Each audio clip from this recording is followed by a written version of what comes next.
Very good afternoon to all of you. This lecture is regarding construction specifications of bituminous layer including quality control.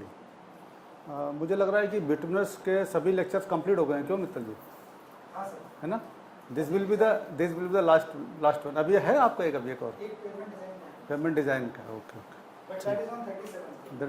हाँ, तो related to rural roads almost this will be the last one. Okay. So जैसे कि आप लोगों को अभी तक के लेक्चर्स में पता चल गया कि ये क्या क्या लेयर्स हैं, बिटुमिनस में क्या क्या लेयर्स हैं.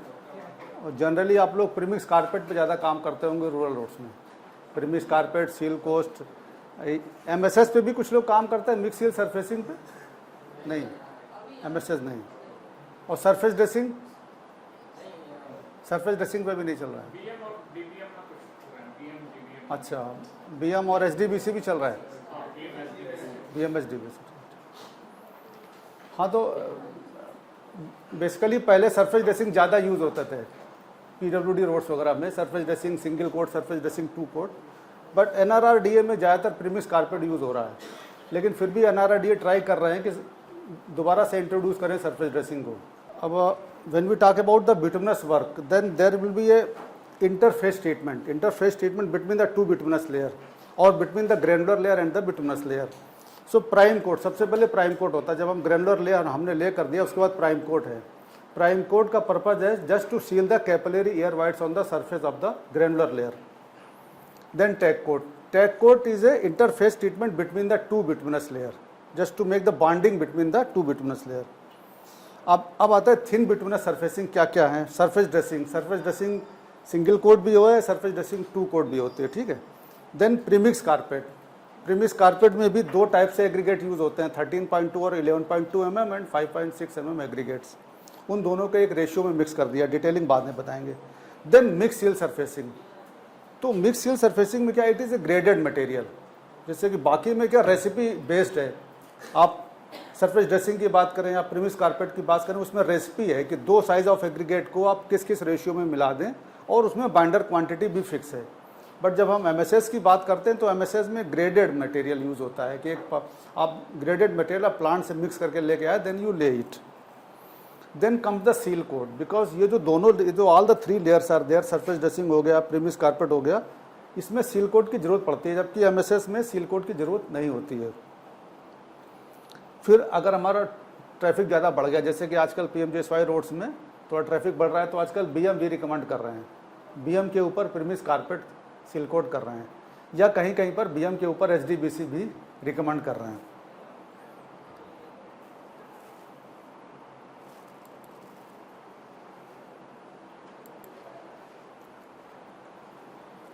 अब जैसे when we talk about the prime coat क्या है? प्राइम कोट में हम लोग पहले प्राइम कोट जनरली विटामिन से ही यूज़ करते थे, लो विस्कोसिटी विटामिन से ही.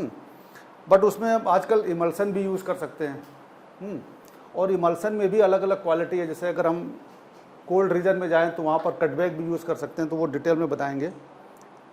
इसका पर्पस क्या है? To coat and bond loose material particles on the surface of the base layer.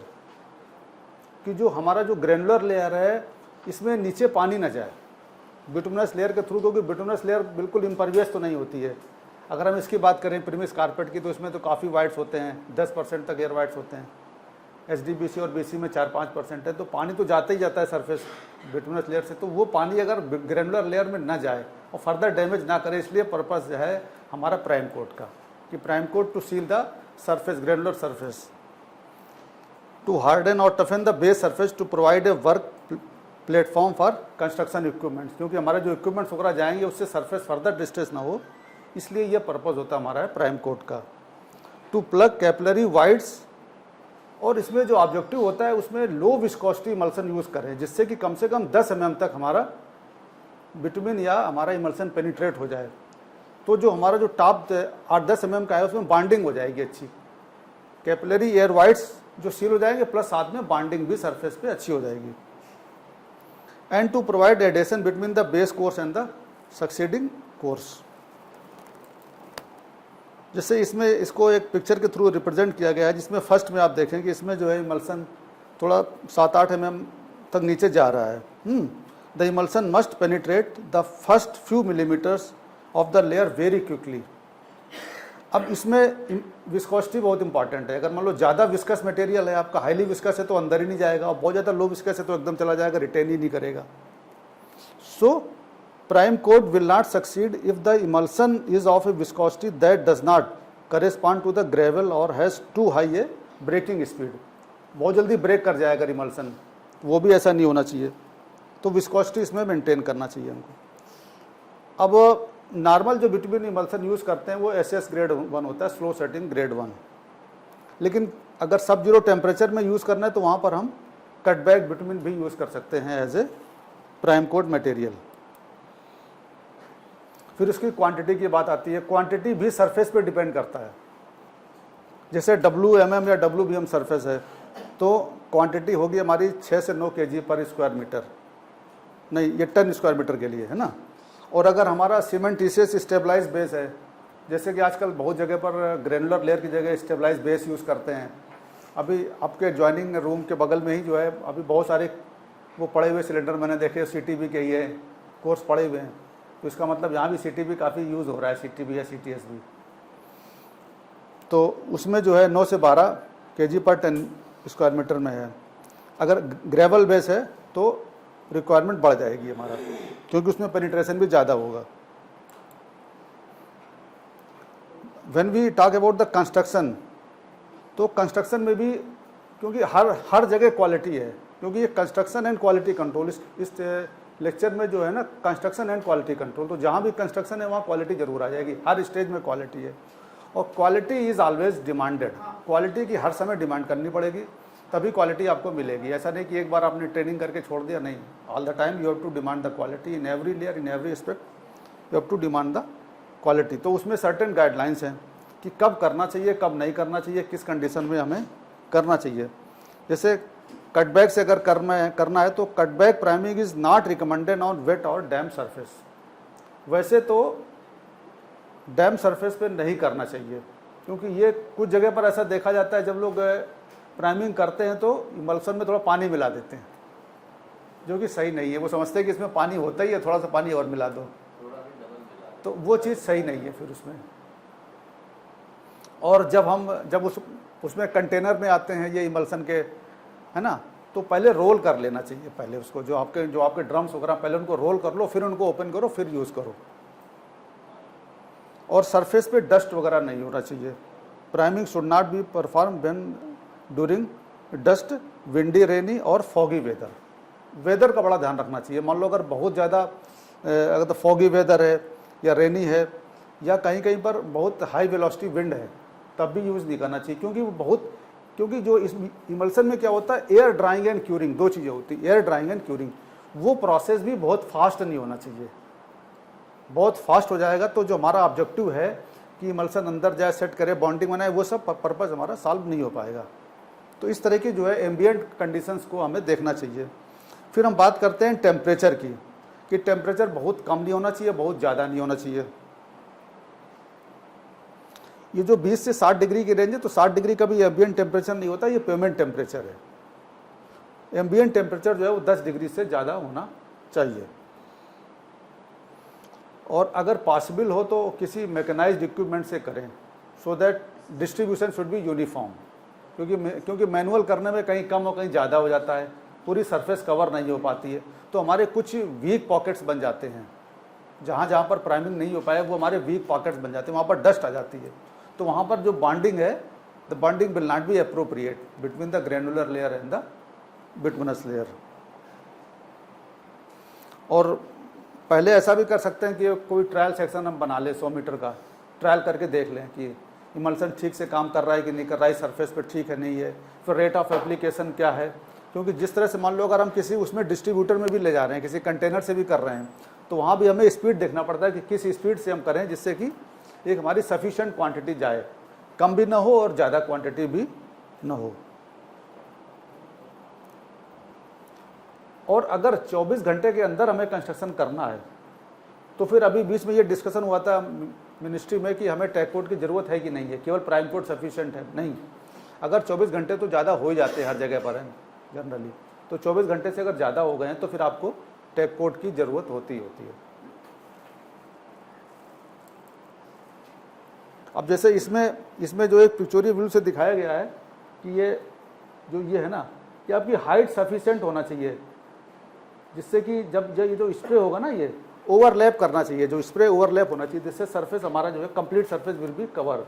अगर जैसे इस तरह से करेंगे तो ये इनसफिशिएंट है, लेकिन अगर इसमें क्रॉस जैसे आपने तो जो स्प्रे बार हैं क्रॉस कर रहे हैं एक दूसरे को हैं, तो हमारा entire area will be covered. तो थोड़ा हाइट भी मेंटेन करना चाहिए, जो स्प्रे डिस्ट्रीब्यूटर है उसकी हाइट थोड़ा सफिशिएंट हाइट हो सरफेस से।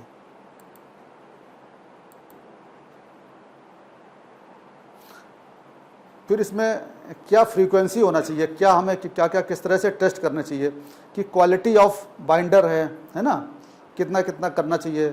10 टन या एक टैंकर में कम से कम एक टेस्ट तो हमें करना ही चाहिए। फिर उसमें टेम्परेचर है, टेम्परेचर बहुत इंपॉर्टेंट है। टेम्परेचर तो प्राइम कोड में भी इम्पॉर्टेंट है, टेक कोड में भी इम्पॉर्टेंट है। जब मिक्स ले करते हैं तब भी हमें बिल्कुल बहुत ध्यान रखना चाहिए टेम्परेचर, जिस समय ले कर रहे हैं और जिस समय कॉम्पेक्शन कर रहे हैं उस समय दोनों टेम्परेचर हमें, और टेम्परेचर फ्रीक्वेंटली मेंटेन करना चाहिए, हमें चेक करते रहना चाहिए। फिर आता है rate of spread. Rate of spread यही आपको धीरे धीरे करना पड़ेगा, जैसे कि प्रैक्टिस करके, जैसे मैंने बोला ना कि 100 मीटर का एक ट्रायल पैच आप बना लो, उसमें देखो कि जिस यूनिफॉर्म स्पीड से आप मूव करते हो उसमें कितना कितना आपको सफिशिएंट टेक कोट आ रहा है कि नहीं आ रहा है, प्राइम कोट आ रहा है कि नहीं आ रहा है। अब ये एक जो फर्स्ट व्यू है दैट इज़ है आपका ग्रैनुलर सरफेस है। फिर उसमें आपने कुछ डिफरेंट मेथड से आपने जो है उसमें करें। These are the few photographs. ये सब लोग तो आप साइड पे काम करते ही रहते हैं। ये जैसे ये फोटोग्राफ से कभी कभी इस तरह कंडीशंस आ जाती हैं कि कुछ व्हीकल मूव कर गया या इनअप्रोप्रिएट है, तो यही वीक स्पॉट्स बन जाएंगे। तो ये सब अवॉइड करना चाहिए हमें। इसीलिए 24 घंटे का टाइम दे देना चाहिए। 24 घंटे हमको मालूम पड़ जाएगा कि हमारा प्रॉपर प्राइमिंग हुआ है कि नहीं हुआ है। सेकंड इंटरफेस ट्रीटमेंट है कि टैग कोट। प्राइम कोट के बाद टैग कोट, क्योंकि जब हम बिटुमिनस लेयर ले कर रहे हैं तो टैग कोट हमें इसके ऊपर भी चाहिए, प्राइम कोट के ऊपर भी चाहिए और 2 बिटुमिनस लेयर के ऊपर भी टैग कोट चाहिए हमको। लेकिन इसमें थोड़ा इमल्सन की क्वालिटी चेंज हो गई।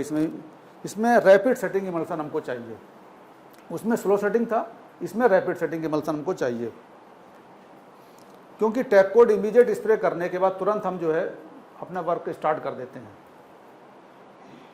सो light application of low viscosity liquid bituminous material to an existing bituminous cement concrete और prime granular surface to ensure a bond between the new construction and the old surface. अब ये देखिए इसमें quantity है tag coat की। तो prime coat में तो क्वांटिटी ज़्यादा होती है क्योंकि उसमें तो हमको पेनिट्रेट भी कराना है, लेकिन यहाँ पर टैग कोट में क्या केवल बॉन्डिंग की ज़रूरत है बस। तो यहाँ पर क्वांटिटी आपकी कम हो गई, लेकिन फिर भी सरफेस के ऊपर डिपेंड करता है कि अगर हमारा नॉर्मल बिटुमिनस सरफेस है, कि ऑलरेडी हमारा कोई बिटुमिनस सरफेस है, उसके ऊपर हमें ओवरले करना है, तो ये क्वांटिटी है 0.2 to 0.25 kg पर मीटर स्क्वायर। कहीं कहीं पर हम लोग सरफेस देखने में लगता है कि सरफेस बिटुमिनस नहीं है, हल्का हल्का ग्रे सा कलर आ गया सरफेस का, तो हमको लगता है कि बिटुमिनस कम हो गया है। तो वैसी कोई सरफेस है तो फिर थोड़ा क्वांटिटी बढ़ा देते हैं 0.25 to 0.3 kg। अब ज़्यादा अगर मान लो कर देंगे तो भी नुकसान है, फिर ब्लीडिंग स्टार्ट हो जाएगा हमारा, या स्लिपेज स्टार्ट हो जाएगा, स्लिपेज ऑफ मिक्स। तो क्वांटिटी अप्रोप्रिएट होना चाहिए। प्राइम ग्रेनुलर सरफेस में भी थोड़ा सा ज़्यादा 0.25 से 0.3 kg पर मीटर स्क्वायर है। और जहाँ पर सीसी पेमेंट सरफेस है, क्योंकि इसमें सीसी में तो रफनेस ज़्यादा होती है सरफेस पे, सीसी पेमेंट में, और थोड़ा सा इसमें एब्जॉर्ब भी करता है, पोरोसिटी भी होती है सीसी सरफेस में, इसलिए थोड़ा higher amount of bitumen is required 0.3 to 0.35 kg। Then comes the construction कि all points of prime coat are applicable, no dilution. जैसा पहले बोला था कि इसमें भी पानी मिक्स नहीं करना है, जो है उसको एज इट इज़ ही आपको यूज़ करना है। फिर आपको अगर बिटुमिन है तो हीट करना है, और इमल्सन है तो एज इट इज़ यूज़ करना है। बट हमें एम्बिएंट टेम्परेचर देखना है कि एम्बिएंट टेम्परेचर बहुत कम नहीं होना चाहिए।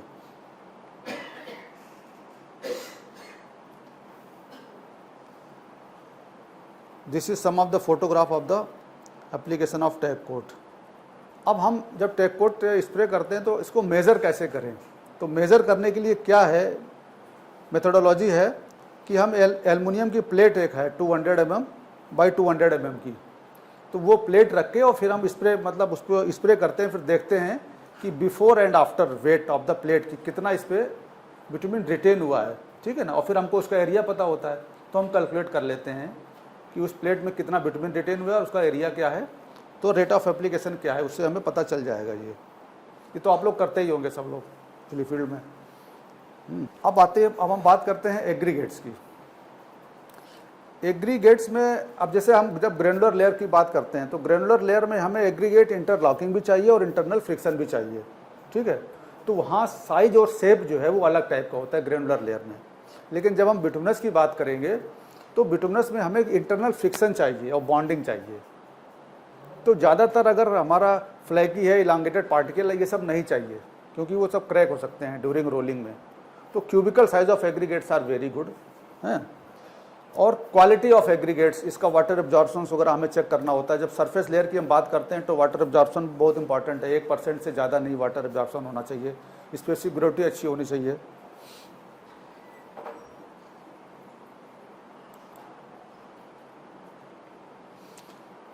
अब साथ में skid resistance, we have to achieve the proper skid resistance also. तो स्किड रेजिस्टेंस में अगर हमें बेसाल्ट एग्रीगेट मिल जाए तो बहुत अच्छा है। बट ये तो लिमिटेशंस होती हैं साइड पे कि ऐसा नहीं कि मान लो कहीं पर एग्रीगेट अच्छा अवेलेबल नहीं है तो फिर हमें जो एग्रीगेट है उसी से काम चलाना पड़ता है। तो उसमें फिर उसमें आपको ये देखना पड़ता है कि इसमें क्या ट्रीटमेंट आप कर सकते हो या किस तरह से आप इसको मैनेज कर सकते हो।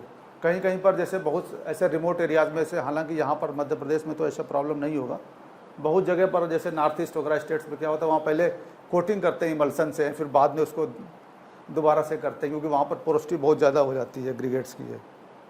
अच्छा, मेन जो प्रॉपर्टी है बिटुमिनस मिक्स में एग्रीगेट की वो होती है स्ट्रिपिंग, कि when it is in contact with the water stripping नहीं होना चाहिए। तो उसके लिए दो टेस्ट स्पेसिफाइड हैं। एक तो इंडियन स्टैंडर्ड टेस्ट स्पेसिफाइड है IS 6241। IS 6241 के हिसाब से आप 20 mm से पासिंग और 12.5 पे रिटेन 200 ग्राम एग्रीगेट लेकर उसको आप 5% विटामिन में मिक्स करके और फिर उसको वाटर बाथ में रख दीजिए 40 डिग्री सेंटीग्रेड पे। फिर आप उसको विजुअली देखिए कि आपको कोटेड पार्टिकल दिख रहे हैं कि नहीं दिख रहे हैं। ये विजुअल असेसमेंट है कि अगर मान लो स्ट्रिपिंग हुई है तो कितना % स्ट्रिपिंग हुई है, तो ये विजुअल असेसमेंट है। अगर if you go by the ASTM method, तो ASTM में बॉइलिंग है। बॉइलिंग का इसका मतलब कि आप बॉइलिंग वाटर में आप उसको कोटेड एग्रीगेट्स को सबमर्ज कर दीजिए थोड़ी देर के लिए, ये 10 मिनट के लिए। फिर आप देखिए कि इसमें से विटामिन स्ट्रिप हुआ है कि नहीं हुआ है एग्रीगेट से। तो ये दोनों मेथड में से कोई मेथड आप यूज़ कर सकते हो, boiling water test and the coated aggregate test. So now we come to the layer wise. अभी तक हमने जो बात की, प्राइम कोट की बात की, टैग कोट की बात की, एग्रीगेट की बात की और विटामिन की बात की, ठीक है। Quality of aggregate, quality of ये दिस थिंग। अब हम बात करते हैं open graded premix carpet. Generally ये आजकल PMGSY रोड्स में ज़्यादातर जगह यही यूज़ हो रहा है, प्रीमिक्स कारपेट 20 mm थिकनेस के लिए, और इसमें इसके बाद में सील कोट करना पड़ता है हमको। तो these are the qualities of the aggregates हैं कि स्ट्रेंथ है, एग्रीगेट इम्पैक्ट वैल्यू, ये बहुत ज़रूरी है। कभी कभी इसमें क्या करते थे कुछ लोग मिक्स कर देते हैं, दो टाइप के एग्रीगेट मिक्स कर देते हैं आपको, है ना। इसमें ये आपको ध्यान रखना है कि जब आप इम्पैक्ट चेक करते हो ना, तो उसमें एक साइज स्पेसिफाइड है कि 12.5 से पासिंग और 10 mm पे रिटेन है, ठीक है ना। उस एग्रीगेट पे आप करते हो, लेकिन उसके जो ऊपर नीचे के जो एग्रीगेट है अगर वो मिक्स कर दिए गए तो वो फिर आप नहीं आ पाएंगे। तो ये थोड़ा सा ध्यान रखना पड़ता है। कभी कभी लिमिटेशंस भी रहती हैं और कॉन्ट्रैक्टर लोगों की कुछ मजबूरियाँ भी होती हैं, कुछ उनका अपना ये भी रहता है। तो आपको जब हम क्वालिटी की बात करेंगे तो हम हर तरह से अलर्ट रहना पड़ेगा हमको कि हमारा जो एग्रीगेट इम्पैक्ट टेस्ट कर रहे हैं उसके साइज़ के ऊपर के एग्रीगेट या उसके साइज़ के नीचे के एग्रीगेट है वो सही है कि नहीं है, ठीक है। फिर हम शेप की बात करते हैं कि फ्लैकीनेस इलांगेशन इंडेक्स। तो ये जनरली आजकल ठीक आता है, लेकिन ज़्यादातर कुछ जगह पर फ्लैकी पार्टिकल ज़्यादा आ जाते हैं। तो फ्लैकी पार्टिकल होने से क्या है, उसमें बाइंडिंग प्रॉपर नहीं आ पाती, इंटरनल फ्रिक्शन नहीं होता है, प्लस बाद में वो क्रश हो जाते हैं। वो अब जब क्रश हो जाएंगे तो सेकेंडरी कॉम्पैक्शन में अगर क्रश हो गए तो फिर क्या हो जाए, उसमें आपका सब्सिक्वेंट क्या हो जाएगा, डेंसिटी बढ़ जाएगी या डिफ्लेक्शन बढ़ जाएगा पेमेंट्स में, तो क्रैक होने के चांसेस रहते हैं। जैसे बहुत जगह पर क्या है, राजस्थान वगैरह में कुछ एरिया में जहाँ पर सॉफ्ट एग्रीगेट है, अगर आपने उसको ग्रेनुलर लेयर में यूज़ कर लिया तो क्या होगा, उसकी इम्पैक्ट वैल्यू ज़्यादा है, तो उसमें बाद में क्रश हो गया वो एग्रीगेट। क्रश होने से क्या हो गया, कंसोलिडेट हो गया, फिर क्या होगा, उसमें डिफ्लेक्शन बढ़ जाएगा। तो जब हैवी व्हीकल निकल रहे हैं तो उसमें डिफ्लेक्शन बढ़ गया पेमेंट में। डिफ्लेक्शन बढ़ने से क्या होगा कि क्रैक्स डेवलप हो जाएंगे जल्दी, तो अर्ली क्रैक्स। तो इसलिए क्वालिटी जो है इसमें हमें चेक करते रहना पड़ेगा। इम्पैक्ट वैल्यू और ये शेप एंड साइज दोनों इंपॉर्टेंट है। फिर स्ट्रिपिंग तो है ही इंपॉर्टेंट, स्ट्रिपिंग को हमने डिस्कस कर लिया है। फिर आता है साउंडनेस टेस्ट, मतलब ड्यूरेबिलिटी, कि कभी कभी क्या होता है कि इसमें एग्रीगेट तो अच्छा है, इम्पैक्ट वगैरह भी अच्छा रहते, कभी कभी इसमें है और बाकी चीज़ों में ठीक है, लेकिन ड्यूरेबिलिटी नहीं है। तो एक्सीलरेटेड ड्यूरेबिलिटी चेक करने के लिए हम क्या करते हैं कि ये टेस्ट होता है। इसमें हम सोल्यूशन से सोडियम सल्फेट सोल्यूशन या मैग्नीशियम सल्फेट सोल्यूशन में डिप करके 5-5 साइकिल में देखते हैं कि what is the loss in the weight in the aggregates, that is the accelerated ageing test. और फिर वाटर एब्जॉर्प्शन भी जैसे इस OGPC के लिए 1% है, वैसे तो कुछ जगह 2% भी होता है, जहाँ पर हाई बाइंडर कंटेंट होता है ना बिटुमिनस मिक्सर में, वहाँ पर 2% भी अलाउड है। बट इसमें OGPC में केवल 1% अलाउड किया गया है, क्योंकि इसमें वाइट्स ज़्यादा होते हैं, इसमें वाटर इनग्रेस होने के चांसेस ज़्यादा हैं, तो इसमें 1% केवल लिमिट है। अब हम किस तरह का बिटुमिन चूज़ करें, तो उसके लिए भी है, क्योंकि बिटुमिन चूज़ करने में क्या, bitumen is a viscoelastic material, इसकी जो प्रॉपर्टी है वो टेम्परेचर पे और लोडिंग पे डिपेंड करती है। तो कैसा टेम्परेचर हो, मतलब हाईएस्ट टेम्परेचर क्या हो, लोवेस्ट टेम्परेचर क्या हो, क्योंकि प्लेन बिटुमिन के लिए ये बहुत इंपॉर्टेंट है। तो एम्बिएंट टेम्परेचर से लिंक करके एक टेबल ये बनाई गई, टेबल मैट्रिक्स है, ये पूरा आपको प्रेजेंटेशन दे देंगे आपको। तो क्या रेंज है, अगर हाईएस्ट टेम्परेचर क्या रेंज है, लोवेस्ट टेम्परेचर क्या रेंज है, तो कौन सा विटामिन यूज़ करना चाहिए, VG10, VG20, VG30, ये इसमें दोनों में दिखा दिया गया है। सब जीरो टेम्परेचर तो यहाँ पर है नहीं, -10 वाला तो अप्लीकेबल ही नहीं है ना। रिगार्डिंग ये जो साइज ऑफ एग्रीगेट है, ये तो शायद कल डॉक्टर शिक्षा ने अपने उसमें कवर कर लिया था कि प्रीमिस कारपेट में क्या क्या साइज होने चाहिए, क्योंकि उन्होंने कोल्ड मिक्स का जो लेक्चर है उसमें ये सब चीज़ें कवर की गई होंगी, काफ़ी कुछ चीज़ें, है ना। तो हम बेसिकली क्वालिटी की बात करेंगे, साथ में हम ये भी चाहेंगे आप लोगों से भी कि कुछ क्वेश्चन भी बीच बीच में आते रहें, तो थोड़ा सा हमें भी एक वो, क्योंकि जैसे इमल्सन जब यूज़ करते हैं ना, तो पहले ये मिथ था कि जब इमल्सन यूज़ करते हैं तो पहले एग्रीगेट को कोट कर दो पानी से, वो सही नहीं है। वो फिर अगर 24 घंटे के अंदर मान लो अगर आपको करना है, प्राइम कोट आपने कर दिया, और प्राइम कोट करने के एयर ड्राइंग एंड क्यूरिंग, मान लो अच्छा वेदर है आपका, ठीक है, समर सीजन है, मतलब अच्छा वेदर है, तो एयर ड्राइंग क्यूरिंग 3-4-5 घंटे में हो जाएगा।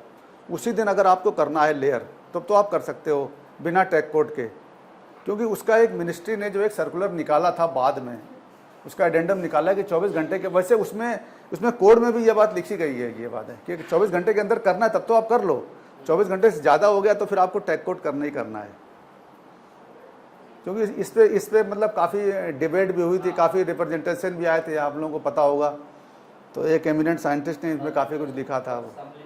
लेकिन हाँ, मान लो अगर आपने BM किया और आप इमीडिएटली आप 6-8 घंटे बाद कर रहे हो, मतलब BM air dry and cooling हो गया है, उसके ऊपर ट्रैफिक अलाउ नहीं हुआ है, तो आप कर सकते हो, जो पॉसिबल होता नहीं है। 800 मीटर खींच लेता है पहले कॉन्टैक्ट करना, हाँ, फिर उसके बाद चालू करता है, तो उस समय तो टैग कोड आवश्यक हो जाता है। सेम डे चालू करता है, नहीं, फिर 2-3 दिन का गैप हो जाता है। हाँ, तो गैप हो गया फिर तो चाहिए। बेसिकली टैग कोड का पर्पज ही यही होता है ना कि 2 बॉन्डिंग हो जाए 2 लेयर के बीच में, और अगर डस्ट वगैरह आ गई है ना, तो वो डस्ट को प्रॉपरली हटा देना चाहिए। कभी कभी डस्ट ऐसे नहीं हटती है, मान लो काफ़ी टाइम हो गया ना अगर, तो डस्ट को फिर ये कंप्रेसर लगा के या स्टील ब्रश से रगड़ के आप उसको साफ करो, तब जाके वो, देखिए यहीं पर क्या है, यहीं पर कॉन्ट्राडिक्शन हो गया। अब आप कॉन्ट्रैक्ट की बात करेंगे सिर्फ कि हम उसको पैसा नहीं देंगे, लेकिन उससे क्वालिटी तो ख़राब हो रही है ना। उसको ये इंश्योर करना चाहिए फिर यहाँ पर कि अगर उसको टैग कोड नहीं यूज़ करना है तो फिर वो सेम डे करे।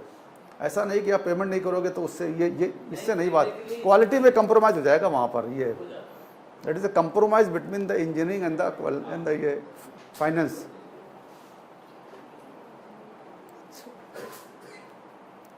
तो अब हम बात करेंगे सरफेस ड्रेसिंग की। सरफेस ड्रेसिंग जैसे कि है, सरफेस ड्रेसिंग पहले बहुत यूज़ करते थे, यूपी पीडब्ल्यूडी वगैरह में पहले पूरा सरफेस ड्रेसिंग से ही रोड बनाते थे।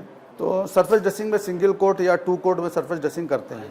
अभी एनआरडीए में काफ़ी डिस्कशन चल रहा है कि उनको स्विच करना है, क्योंकि जब स्टार्टिंग में पीएमजीएसवाई लॉन्च हुआ था तब पीएमसी की बात करते करते और पीएमसी आ गया और सब जगह एक साथ हो गया। लेकिन अभी कुछ लोगों का ये एक्सपीरियंस है कि सरफेस ड्रेसिंग के बहुत अच्छे रिजल्ट रहे हैं पहले टाइम में, तो सरफेस ड्रेसिंग क्यों ना दोबारा से इंट्रोड्यूस किया जाए, और पायलट स्टडी सरफेस ड्रेसिंग की शुरू हो चुकी हैं। नहीं, सरफेस अब इसमें आएंगे, सरफेस ड्रेसिंग का पूरा डिटेलिंग है इसमें। सरफेस ड्रेसिंग है क्या, पहले तो ये समझे। Surface dressing is a process of spraying a road surface with bituminous binder and then covering the binder with clean crushed aggregate on natural gravel. तो सबसे पहले इसमें क्या करते हैं, पहले सरफेस को आपने क्लीन कर दिया, चाहे आप ग्रेनुलर पे करो चाहे आप बिटुमिनस पे करो, दोनों पे कर सकते हो सरफेस ड्रेसिंग, ठीक है। नंबर एक बात तो ये क्लियर हो गई। अगर आपको न्यू रोड बना रहे हो तो चाहे ग्रेनुलर लेयर पे करना हो या किसी ओल्ड रोड पे करना हो, दोनों पे आप सरफेस ड्रेसिंग कर सकते हो। सरफेस को आपने क्लीन कर दिया, टैग कोट लगा दिया, ठीक है। टैग कोट के बाद उसमें आपने बिटुमिन स्प्रे कर दिया। टैग कोट अगर नहीं, अगर आप ग्रेवल है तब तो प्राइम कोट पहले करोगे, प्राइम कोट तो करना ही करना है, फिर आपको टैग कोट करना है बाद में आपको, ठीक है। टैग कोट करने के बाद फिर आप जो है, टैग कोट में थोड़ा ज़्यादा क्वांटिटी है, वो क्वांटिटी अभी आगे बताएंगे, उतना बिटुमिन पहले आपने स्प्रे कर दिया। उसके बाद फिर आपने सिंगल साइज एग्रीगेट स्प्रे कर देते हैं इसमें।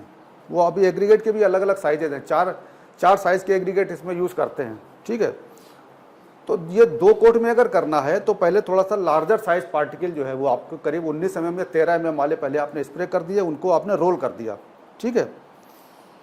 These layers are then rolled in order to press the aggregates into the binder film, क्योंकि उसमें बिटुमिन ज़्यादा है, ज़्यादा बिटुमिन पहले आपने स्प्रे किया है, टैग कोट से भी ज़्यादा क्वांटिटी में, फिर आपने एग्रीगेट स्प्रे करके उसकी रोलिंग कर दी। तो वो रोलिंग करने से वो स्टिक कर गए उसमें, ठीक है। स्टिक करने से वो बिटुमिन नीचे से ऊपर आता है, कोट करता है उसमें बिटुमिन। तो ये हो गई आपकी सिंगल लेयर सरफेस ड्रेसिंग। इसके बाद क्या करते हैं, उसको कुछ समय के लिए ओपन ट्रैफिक के लिए अलाउ कर देते हैं, ठीक है, करीब 2 या 3 हफ्ते के लिए। और 2-3 हफ्ते बाद में दोबारा से फिर बिटुमिन स्प्रे करके और फिर सिंगल साइज एग्रीगेट स्प्रे करके फिर रोलिंग करते हैं। तो ये 2 कोट में इस तरह से होता है। इसमें कोटिंग पहले नहीं करते हैं, प्री कोटेड नहीं करते हैं। अच्छा, पीडब्ल्यूडी में प्री कोटेड भी करते थे। मान लो अगर आपका कहीं पर एग्रीगेट वीक है तो उसको पहले आप क्या करो, कम बाइंडर से पहले प्री कोट करने के बाद उसको स्प्रे कर दो।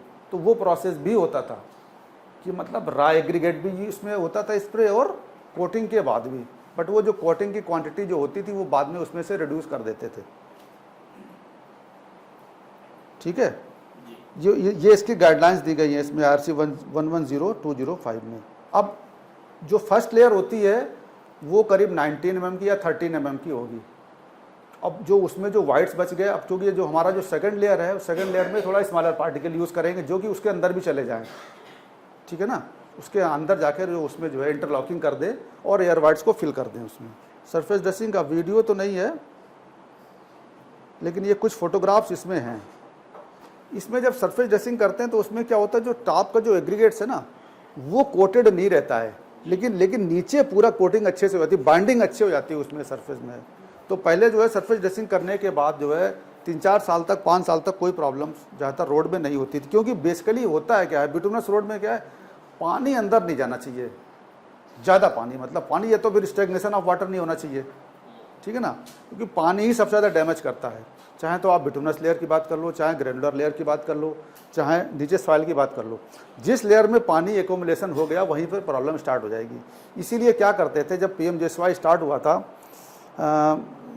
तब CRRI was the principal technical adviser 1999 में। तो सन 2000 या 2001 में यहाँ पर एक कोर्स हुआ था, उस समय कटारे साहब होते थे। तो हम लोगों ने CRRI ने उस समय मैंडेटरी किया था कि जहाँ जहाँ पर आपका DPR अप्रूव कर रहे थे तो सैंड लेयर ज़रूर दिया था 100 mm का। अभी पता नहीं सैंड लेयर दे रहे हैं कि नहीं दे रहे हैं। तो सैंड लेयर 100 mm का, और जहाँ जहाँ सैंड लेयर दिया गया वो रोडें बहुत अच्छी चल रही हैं। यानी कि ये भी बाद में ये फीडबैक आया था कि जो पीएमजीएसवाई रोड्स हैं they are better than the ODR MDR state highway roads, क्योंकि आपका मेनली आपने जो है बैरियर दे दिया आपने उसको हर मतलब अलग अलग नाम है सैंड लेयर के, उसको कुछ लोग इन्वर्टेड चौक बोलते हैं, कुछ लोग सैंड ब्लैंकेट बोलते हैं। तो वही क्या ना, कैपिलरी कट ऑफ है बेसिकली, वो नीचे से पानी आ रहा है निकल गया, ऊपर से पानी आ रहा है वो भी साइड से निकल गया, और उसको फुल फॉर्मेशन विथ में देते हैं। मतलब आपका करीज विथ 3.5 मीटर का है, फॉर्मेशन विथ आपका 5.5 मीटर का, 6 मीटर का है, तो फुल फॉर्मेशन विथ में आपने दे दिया, तो पानी आपका चाहे ऊपर से आ रहा हो, चाहे शोल्डर से आ रहा हो, चाहे नीचे से पानी आ रहा हो। वाटर लॉगिंग है तो कभी कभी सब सरफेस मूवमेंट ऑफ वाटर भी होता है, तो पानी निकलते रहना चाहिए इससे। पानी फिल्टर लेयर उसको नाम दिया, तो पानी निकलता रहेगा तो प्रॉब्लम नहीं है। हाँ, मतलब जीएसबी बाद में जीएसबी आ गया, जिससे हायर कैटेगरी ऑफ रोड्स में उसको जीएसबी बोलते हैं। लेकिन जहाँ पर पहले तो ऐसा नहीं था, जीएसबी कल्चर नहीं था पहले, तो वहाँ पर सीधे डब्ल्यूबीएम था, तो डब्ल्यूबीएम के नीचे कर दो आप सैंड। हालांकि जीएसबी, अब तो जीएसबी एक्चुअली रिप्लेसमेंट है वो उसका सैंड लेयर का, अगर करना है तो जीएसबी के भी नीचे करना पड़ेगा। थ्रू आउट, हाँ, फुल फॉर्मेशन विथ इसको बोलते हैं, फुल फॉर्मेशन विथ में। तो ये है। अच्छा, बेसिकली प्रॉब्लम क्या आती थी पहले, जैसे डब्ल्यूबीएम आप यूज़ करते हो, डब्ल्यूबीएम तो अभी भी यूज़ करते हो, तो डब्ल्यूबीएम में जो बाइंडिंग मटेरियल यूज़ करते हैं वो नॉन प्लास्टिक मटेरियल होना चाहिए। अगर उसमें प्लास्टिक मटेरियल आ जाता है तो प्रॉब्लम है, पानी वहाँ पर इकट्ठा हो जाएगा, जहाँ पानी इकट्ठा हुआ स्वेलिंग श्रिंकेज, वहीं से डिफ्लेक्शन बढ़ गया, डिफ्लेक्शन बढ़ा तो क्रैक चालू हो गए। ये है, तो वो बेसिकली वाटर ही जो प्रॉब्लम है, पूरी पानी ही सब हर समस्या की जड़ है, तो उसको हमें पानी को रोकने नहीं देना इसमें। ठीक है, तो ये सरफेस ड्रेसिंग का, जैसे अभी हम बात कर रहे थे ना कि सरफेस ड्रेसिंग में किस साइज़ का एग्रीगेट यूज़ करना चाहिए, और ट्रैफिक से कुछ जगह इसको कोरिलेट किया गया है। ये कोड में पूरा स्पेसिफाइड है आपको कि सिंगल लेयर में यूज़ करना है, 2 लेयर में यूज़ करना है। और ये देखिए ग्रेडेशन है इसकी दे दी गई है कि अगर आपका 19 mm वाला यूज़ करना है एग्रीगेट है, 13 mm का, 10 mm का, तो ये आपका एग्रीगेट ग्रेडेशन है और ये आपको यूज़ करना है। ठीक है ना, तो सरफेस ड्रेसिंग के बारे में क्लियर हो गया। ठीक है ना, कोई और क्वेश्चन सरफेस ड्रेसिंग का?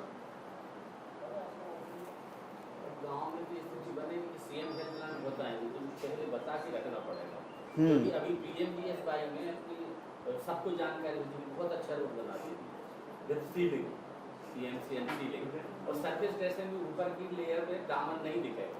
हाँ, दिखेगा, कम दिखेगा, बहुत कम दिखेगा। फिर उसमें आप ऐसा कर सकते हो ना कि जो आप सेकंड लेयर करो उसको प्री कोटेड करके करो आप। सेकंड लेयर जो करो, क्योंकि अभी देखो कुछ आपको फोटोग्राफ दिखाएंगे, अब तो मतलब मैनुअली तो मुश्किल है, अब तो चिप स्प्रेडर के थ्रू ही होगा, तो स्प्रेडर के थ्रू आप करोगे तो उसमें आप कोटेड एग्रीगेट करो सेकंड लेयर में। जैसे आप ये टेबल देखो आप इसमें कि आप कुछ अनकोटेड एग्रीगेट यूज़ करो, कुछ कोटेड एग्रीगेट यूज़ करो, है ना। तो बाइंडर कितना यूज़ करना है वो सब क्वांटिटी इसमें स्पेसिफाइड है, ये सब कि पर क्यूबिक मीटर में कितना आपको यूज़ करना है। ठीक है ना, और इसमें जो इमल्सन यूज़ करना है, जैसे कि आपने जो प्राइम कोट में यूज़ किया SS1, टैग कोट में RS1, यहाँ पर RS2, तो यही मतलब है। इमल्सन का ग्रेड भी अलग अलग वेरी करता रहता है कि आप किस लेयर में कौन सा इमल्सन यूज़ करना है, वो सब आप कोड में आप देख के उसको आप हिसाब से यूज़ करो। ठीक है ना, अब जैसे इसमें लिखा है ना, ये देखिए, application of second coat should not be applied until the first coat has been open to traffic for 2 weeks. क्योंकि जो भी सेटलमेंट होने या अंडुलेशंस होने या जो कुछ होना है ना, डिसइंटीग्रेशन, वो सब हो चुका होगा। क्योंकि मान लो अब इस तरह के कंस्ट्रक्शन में जो है प्री कोटेड नहीं है, तो कहीं ना कहीं कुछ ना कुछ तो लूज पार्टिकल रह जाते हैं, तो उनको पूरा आपको रिमूव कर देना है सरफेस से before application of the second coat. इसीलिए वो टाइम मार्जिन थोड़ा सा दे देते हैं। अच्छा, कैम्बर का पैरामीटर वही रहेगा 3.5%, 3.5, नहीं, कैम्बर तो 3.5 तो नहीं रखते हैं, कैम्बर तो 2.5 से 3 रखते हैं कैम्बर। 3.5 रख रहे हो बिटुमिनस में आप?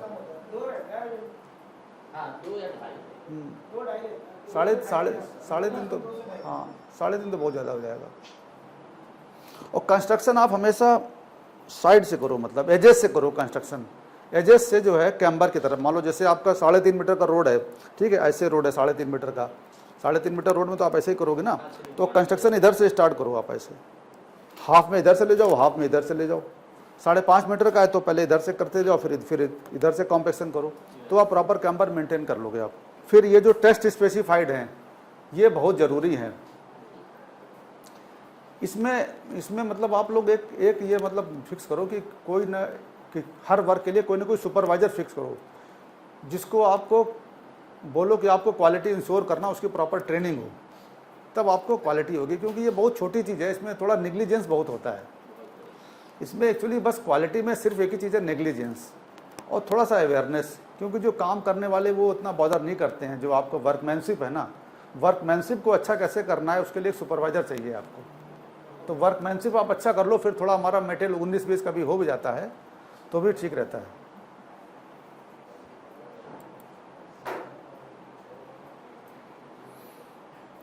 अब क्या प्लांट और इक्विपमेंट चाहिए सरफेस ड्रेसिंग का, जैसे आप पूछ रहे थे, थोड़ा सा डिटेलिंग में हम आपको बता रहे हैं कि क्या क्या इसमें चाहिए। एक तो बाइंडर डिस्ट्रीब्यूशन की, जो आपका यूनिफॉर्म बिटुमिन डिस्ट्रीब्यूट हो सरफेस पे, क्योंकि पहले आप बिटुमिन डिस्ट्रीब्यूट कर रहे हो और फिर आप एग्रीगेट स्प्रे कर रहे हो, तो फिर binder distribution, then chip spreader, then इसमें पीटीआर यूज़ करते हैं, है ना। पीटीआर इसमें यूज़ करते हैं, न्यूमेटिक टायर रोलर या स्टील ड्रम रोलर। इसमें वाइब्रेटरी रोलर की ज़रूरत नहीं है। फिर कंप्रेसर ऑब्लिक मैकेनिकल ब्रूम्स, ये उसकी ज़रूरत पड़ेगी उस समय, क्योंकि जब आप फर्स्ट लेयर कर रहे हैं तभी भी आपको सरफेस क्लीन करना है, सेकंड कोट करना है तभी भी आपको सरफेस क्लीनिंग करना है। फिर बिटुमिन को हीट करने के लिए क्या अरेंजमेंट्स करने हैं, फिर आपको फ्रंट एंड लोडर चाहिए, फिर टिपर चाहिए मिक्स ले आने के लिए। जैसे ये कुछ देखिए, कुछ फोटोग्राफ्स हैं, शायद बहुत क्लैरिटी नहीं है इनमें। ये देखिए यहाँ पर, ये जो है स्प्रेडर के थ्रू आपने जो है ये कर रहे हैं आजकल। हालांकि जो फॉरेन वगैरह में यूज़ करते हैं ना, सरफेस ड्रेसिंग इंडिया से क्यों हटा, मतलब ये अपने स्टेट से क्यों हटा, क्योंकि पूरा मैनुअल प्रोसेस था उस समय। तो मैनुअल प्रोसेस में आपको जो क्वालिटी है वो भी थोड़ा सा कंप्रोमाइज़ हो रही थी, प्लस साथ में जो है फिनिशिंग अच्छी नहीं आती है, प्लस साथ में टाइम बहुत लगता है। तो उसके लिए आजकल बहुत सारे इक्विपमेंट, आजकल तो बहुत कॉस्टली इक्विपमेंट्स हम लोग यूज़ कर रहे हैं। इवन रूरल रोड्स में भी जो है FDR टेक्नोलॉजी वगैरह ये सब आ रही है, तो देखो इसमें 5-6 करोड़ के मशीनरी यूज़ करने जा रहे हैं। तो फिर तो अब तो पैसे कमी नहीं है, तो हम अच्छी मशीनरी भी ले सकते हैं। पहले फंड की बहुत क्राइसिस रहती थी। ये दोनों जो लेयर हैं, जैसे प्रीमिस कारपेट ले लो या सरफेस ड्रेसिंग ले लो, ये रेसिपी बेस्ड है फिलहाल अभी। मतलब तो इन दोनों से भी एक बेटर है, जिसको हम बात करेंगे मिक्स सील सरफेसिंग की। तो ये क्या ग्रेडेड मटेरियल है, जिसमें कि आपको पूरी प्रॉपर ग्रेडेशन बीच में है ये। तो उसके लिए भी IRC कोड तो खैर पहले से भी अवेलेबल है, तो IRC कोड अवेलेबल है उसमें। और लेकिन अगर इसको करना है तो एक प्रॉपर मिक्स डिज़ाइन पहले से करनी पड़ती है इसमें। तो वो सब प्रोसीजर भी इसमें दे दिया गया है। MORD हैंडबुक में भी है, MORD बुक में भी है इसमें। जैसे ये साइज है, ये एग्रीगेट का साइज है, अपने बता दिया गया इसमें है कि 11.2 से 100% पासिंग और 90 माइक्रोन पे 0 से 5% पासिंग है। तो ये टाइप A और टाइप B दो तरह का MSS यूज़ कर रहे हैं। जैसे कि अभी कुछ रिसर्च हुई थी और उसमें कस्टमाइज इमल्सन यूज़ करके MSS भी यूज़ कर रहे हैं यूपी में कुछ जगह पर, पायलट स्टडी के लिए किया गया है ये। तो वहाँ रिजल्ट तो अच्छे आ रहे हैं, देखते हैं क्या होता है। इसको फर्दर NRRDA में ये अच्छी बात है कि कोई भी आप रिसर्च करके दो तो वो इम्प्लीमेंट जरूर कर देते हैं। वो अपना 10-15% जो है R&D के लिए या कुछ अपना प्रोविजन कर रहते हैं। अभी मैं लास्ट वीक में था एक मीटिंग में, तो झारखंड स्टेट का था, तो उसमें 7-8 टेक्नोलॉजी वो सब यूज़ कर रहे हैं। स्टील स्लैग हो गया, कोल्ड मिक्स टेक्नोलॉजी है, वेस्ट प्लास्टिक है, तो सब जगह। और MP में तो बहुत यूज़ हुआ है वेस्ट प्लास्टिक। तो यहाँ तो रिन्यूअल में कर ही दिया कि आपको रिन्यूअल वर्क जो करना उसी से करना, वेस्ट प्लास्टिक से। तो अभी तक वेस्ट प्लास्टिक इसलिए काफ़ी सक्सेस था क्योंकि उसमें आप बिटुमिन सेव कर रहे थे। आप जो आप रिप्लेस कर देते थे ना, जो वेस्ट प्लास्टिक को, वो बिटुमिन से रिप्लेस कर रहे थे। अभी क्या गाइडलाइंस इस समय आपको मिली हैं? गाइडलाइंस कुछ मिली हैं? अभी वही पुरानी गाइडलाइन चल रही है, वो सक्सेस है, खूब बढ़िया चल रहा है, रोड है। बाकी रिप्लेस तो नहीं कराते थे, बिटुमिन तो नहीं मिलवाते, वेस्ट प्लास्टिक मिलवा रहे।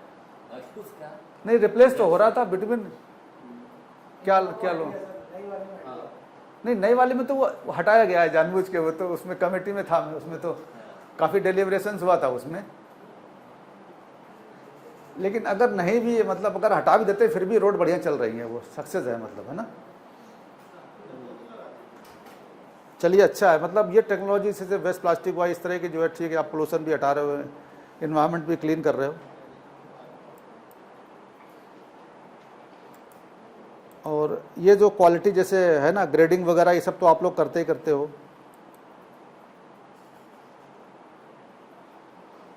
अब हम जैसे बिटुमिनस मैकेडम की बात करें, जैसे ये सब तो हो गया थिन सरफेस ट्रीटमेंट्स, जैसे 20 mm तक को बोलते हैं thin surface treatments, prime coat, tack coat, interface treatment, और ये थिन सरफेस ट्रीटमेंट। अब हम बात करें बेस कोर्स की, जैसे स्ट्रक्चरल लेयर है ना, जैसे BM हो गया, DBM हो गया, HDBC, these are called the structural layers.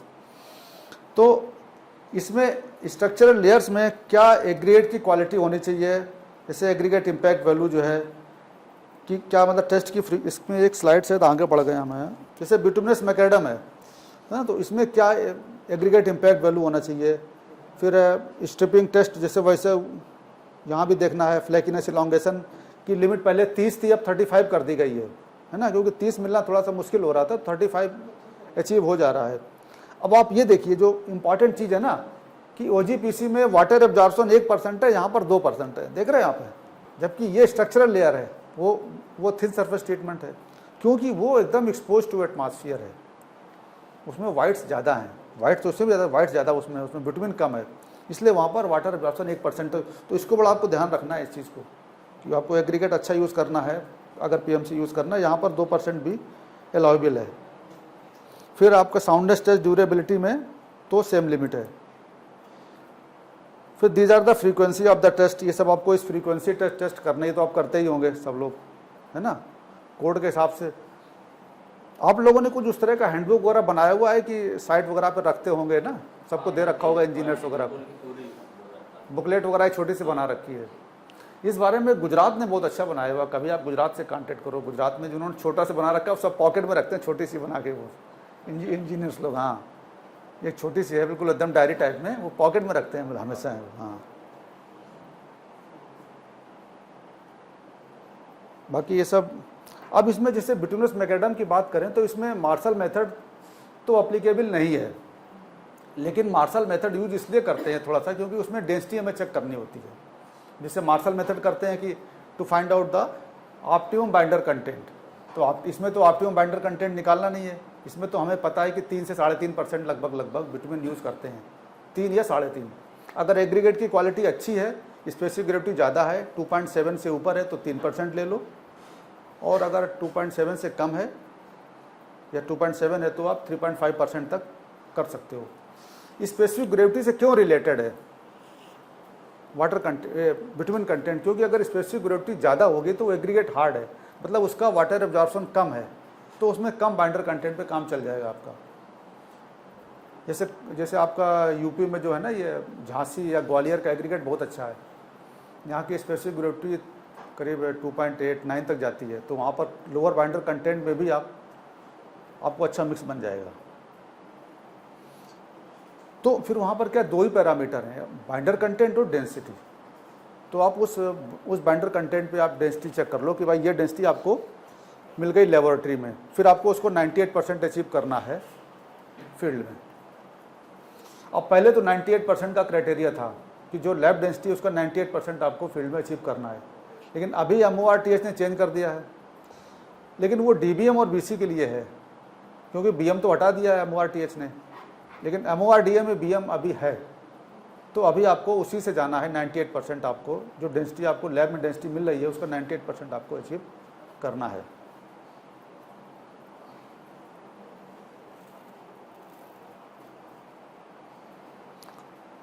और BM के ऊपर प्रीमिस कारपेट और सील कोट कर रहे हैं, लेकिन BM के ऊपर कुछ जगह पर HDBC भी रिकमेंडेड है। और जैसा कि अभी एक जगह कहीं डिस्कशन हो भी रहा था कि BM के ऊपर BC कर सकते हैं कि नहीं कर सकते हैं, तो जनरली नहीं कर सकते, मतलब ये करना चाहिए BM के ऊपर BC, लेकिन अगर करना भी है तो कर सकते हैं, क्योंकि पहले की ग्रेडिंग में और अब BC की अब ग्रेडिंग में चेंजेस हैं। अभी जो ग्रेडिंग BC की है वो बहुत फाइनर कर दी गई है, तो BC का जो ग्रेड 2 है वो कर सकते हैं।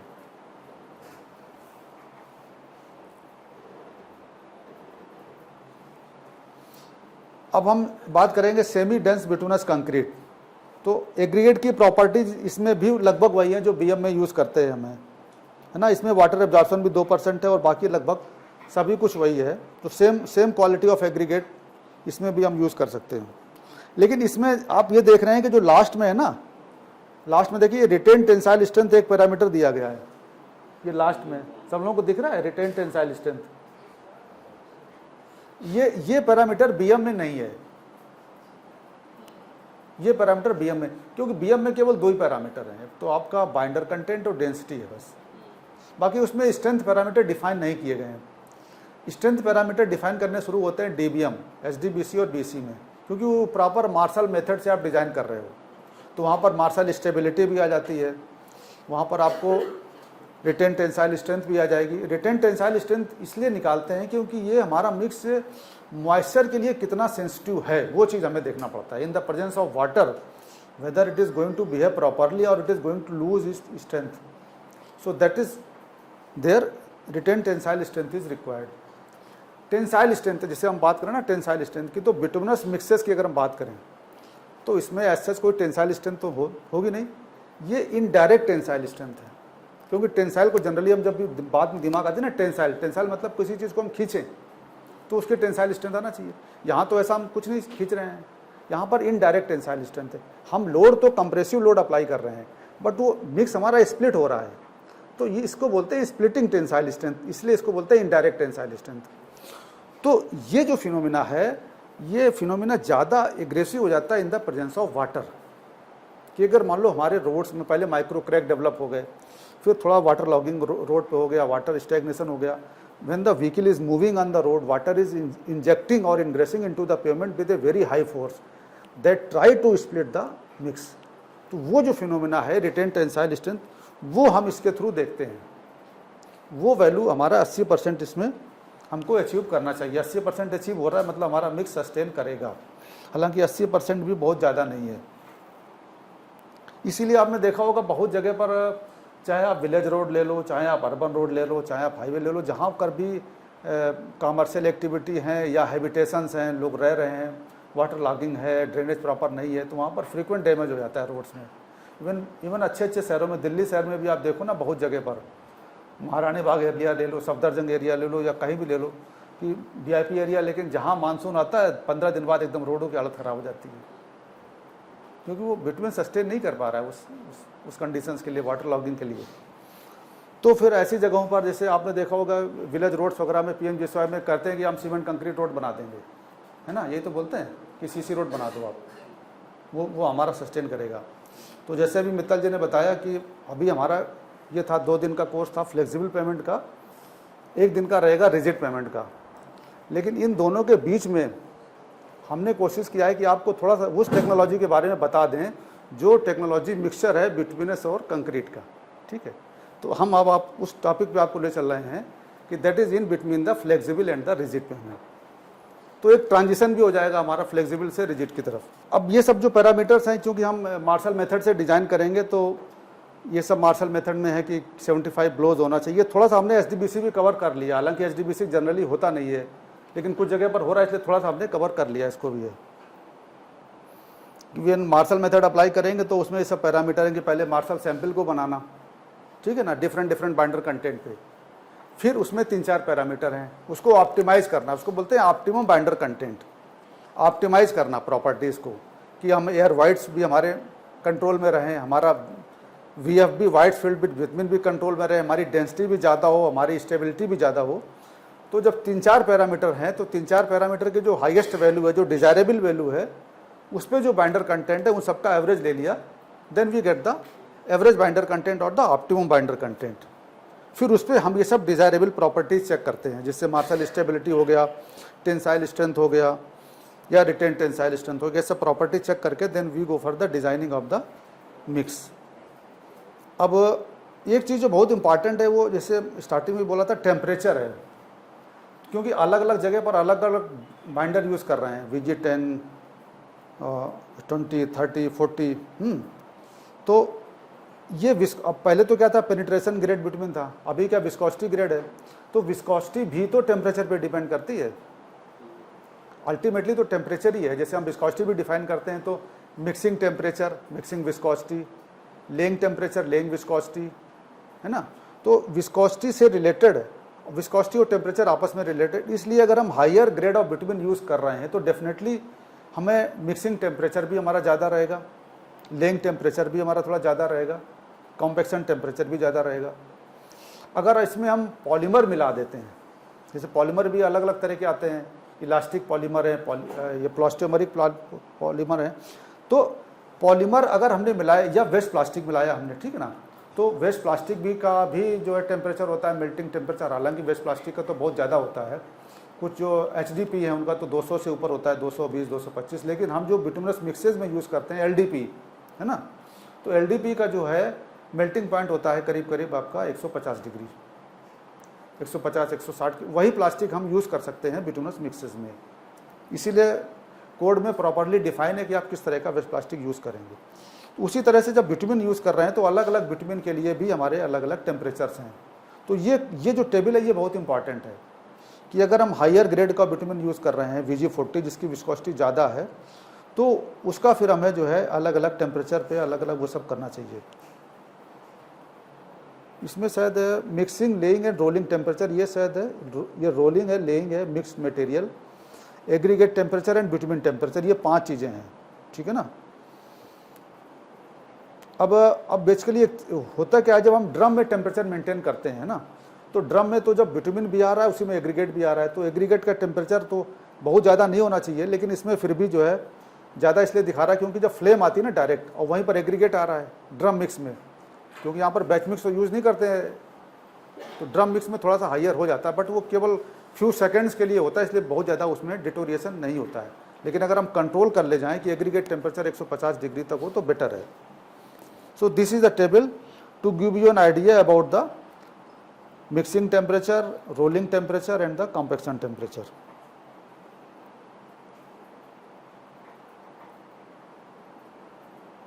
अब इसी में जो है एक लेक्चर शायद आपने सुना होगा वॉर्म मिक्स एस्फाल्ट का, हालांकि इसमें इसके एम्बिएंट में नहीं है, लेकिन फिर भी वॉर्म मिक्स तो कहीं भी यूज़ कर सकते हो। यानी कि बिटुमिन में अगर हम कुछ ऐसा एडिटिव मिला दें तो उससे क्या होता है, करीब 20 डिग्री तक हम टेम्परेचर सेव कर सकते हैं। सिर्फ वो एडिटिव मिला देने से क्या होता है कि हमारा जो मिक्सिंग टेम्परेचर है या ट्रांसपोर्टेटिंग टेम्परेचर है या रोलिंग टेम्परेचर है 20 डिग्री तक कम, तो वहाँ थोड़े से एनर्जी हम सेविंग कर लेते हैं। तो जो एडिशनल अमाउंट हमने जो है वो एडिटिव के लिए यूज़ किया है वो हम वहाँ पर सेव कर लेते हैं। अभी इंडियन ऑयल ने भी एक बिटुमिन लॉन्च करने वाले हैं, उनका उस बिटुमिन का ही नाम होगा वार्म मिक्स बिटुमिन। अभी IRC सेशन में उन्होंने लखनऊ में प्रेजेंटेशन दिया था, तो फिर मेरी उनसे बातचीत हुई तो करने लगे, लेकिन अभी इसका कमर्शियल मतलब अवेलेबिलिटी नहीं है, बट उस पर काम कर रहे हैं इंडियन ऑयल भी कि इस तरह का विटामिन आ जाए जिससे कि लोअर टेम्परेचर पे जो है हम इसको मिक्स को प्रोड्यूस कर सकें। ये जो है फ्रीक्वेंसी ऑफ टेस्ट वगैरह है। फिर एक चीज़ है ना सेग्रीगेशन, मिक्स सेग्रीगेशन होता है। कैसे मेजर करते हैं, मतलब उसका क्या सेल रिप्लेसमेंट से कर सकते हैं कॉम्पैक्शन में? डेंसिटी वो डेंसिटी की बात आप कर रहे हैं, डेंसिटी। हाँ बिटुमिन में जैसे आप BM की बात करें ना, तो BM में थोड़ा कोर निकालना मुश्किल होता है, तो हालांकि कोर निकल भी आता है कभी कभी, तो सैंड रिप्लेसमेंट से करो आप उसको। हाँ, या कोर निकाल के ही करना पड़ेगा? नहीं, सैंड BM कर सकते हो आप सैंड रिप्लेसमेंट से, आप बाकी DBM और BC तो कोर निकालो आप।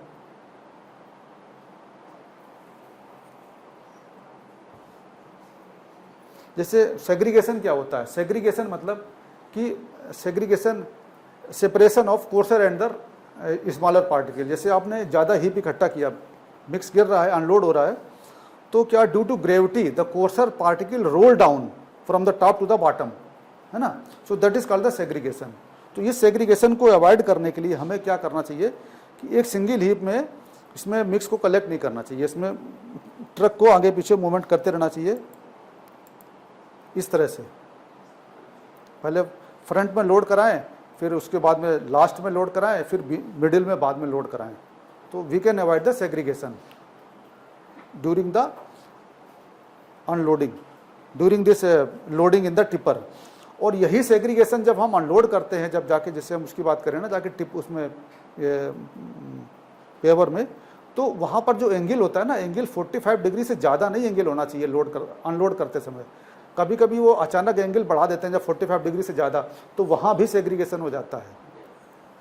तो ये थोड़ा सा लोडिंग अनलोडिंग में और मिक्सिंग में जो हमारा आगर होता है, आगर का प्रॉपर मूवमेंट होते रहना चाहिए, तो मिक्सिंग होते रहना चाहिए। पेवर की बात हम कर रहे हैं, पेवर में जो है ये फंक्शंस। तो ये सब चीज़ें हैं। क्वालिटी कंट्रोल जो है ना हर स्टेज पे बहुत इंपॉर्टेंट है। ये थोड़े कुछ फोटोग्राफ्स हैं ड्यूरिंग कंस्ट्रक्शंस के। अब ये बीच बीच में ना कहीं कहीं पर पैचेस आते रहते हैं, कहीं कहीं पर देखो ना, अगर आप केवल मशीनरी के सहारे छोड़ दो तो भी काम खराब हो जाता है। कहीं कहीं पर क्या होता है ना, आगर में या जो स्क्रीड होती है उसमें कहीं कहीं पर चिपक जाता है कुछ विटामिन या मिक्सेज वहाँ पर, तो एक लाइन बननी शुरू हो जाती है यहाँ पर, या एक ग्रुप टाइप का बनना शुरू हो जाता है। तो वहाँ पर फिर हमें बीच बीच में मैनुअल चेक करते रहना पड़ता है कि वहाँ पर कहीं मतलब गैप तो नहीं आ रहा है, कहीं पर ग्रुप तो नहीं बन रहा है, तो मैनुअली फिलअप करके उसको हमें करना पड़ता है। ये सब तो खैर साइड पे होता ही रहता है, इसमें तो कोई नई चीज़ नहीं है। फिर जो मेन चीज़ है वो ये टेम्परेचर है। आजकल टेम्परेचर गन आती है, आप बहुत ईजिली टेम्परेचर आप देख सकते हो, तो ये बहुत ज़रूरी है, बहुत ज़्यादा कॉस्टली भी नहीं होती है।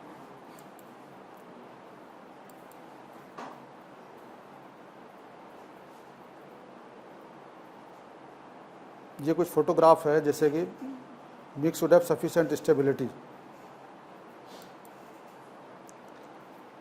So this is all about this lecture.